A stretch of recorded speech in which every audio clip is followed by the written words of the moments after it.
Hi everyone.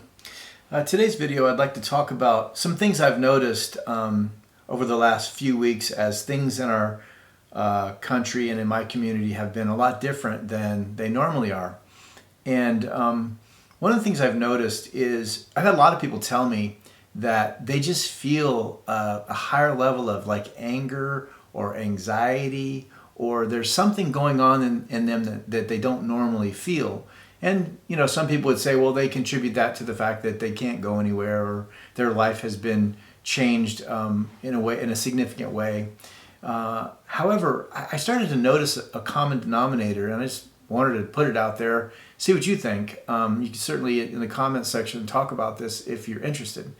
So I grew up in an abusive home where there was a lot of injustice. My father was an abusive alcoholic. And so here's someone who had profound power over me and used his power to harm me. And in a healthy situation, somebody who has power, your parent, uses their power to help you, to care for you, to be good to you. So I noticed in my own soul during the process over the last couple of months, having my life changed in a way that I didn't really ask for, I started to notice a lot of higher levels of irritation, like shorter. I just didn't have patience like I normally did. And then I was talking to people every day that were having a similar experience where they had a lot of emotional content that they hadn't previously experienced. And some would say they were attributing it just to having more time and being less distracted, which I believe is true also. But I do believe there is a connection between anger and injustice. From my perspective, anger is our way of knowing that there is injustice. So anger's here at the top. It's the thing that gets to the surface, but below that is injustice. Now, injustice can be real. Somebody, does you harm, or it can be perceived. Like, I perceive that someone did me an injustice. But really, once you have it, it doesn't matter if it's real or perceived. You've got it, and so you're going to have to deal with it.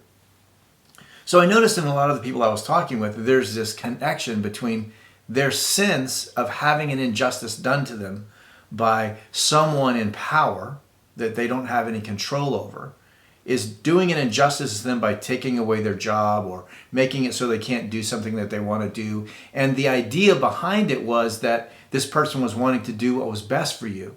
And then as time went on, lots of the people that I was speaking with were like, well, but there's no harm. There's nothing to worry about. This is what they said happened isn't happening. And so the feelings of injustice went high. And so I think you also see it in our current national debate and culture, that there's a lot of intensity. So the feeling of injustice is way higher than it was before this, because either you feel like it's an injustice because people are taking risks with lives by not obeying certain standards, and then other people are feeling an injustice because we're being forced to do something that isn't necessary. And so instead of getting into which one of those is right, what I want to talk to you about is what's happening inside of you. What is this doing to your emotional well-being? And I'm just here to tell you that if you don't deal with the injustice, you will end up doing yourself harm. It goes back to one of my favorite quotes from M. Scott Peck. The avoidance of pain is the beginning of all unhealthy behavior.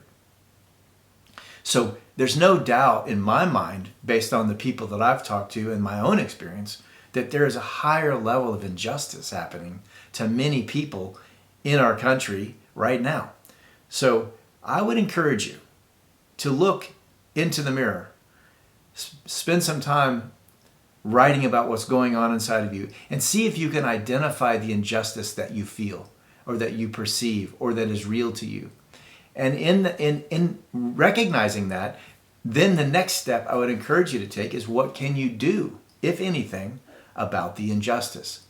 But to bury the injustice and allow your anger to be the only thing that gets to the surface is going to lead you to harm yourself and other relationships. And I think it's my concern that this could happen on a national level, that the anger just is the thing we stay in.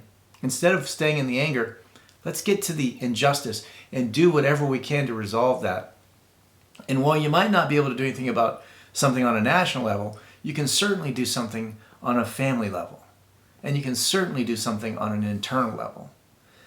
And I hope that as you look into yourself and you identify where the injustices are, what will happen is, as a result of you working through the grief of the injustice, you will find yourself with a higher level of peace in a difficult time.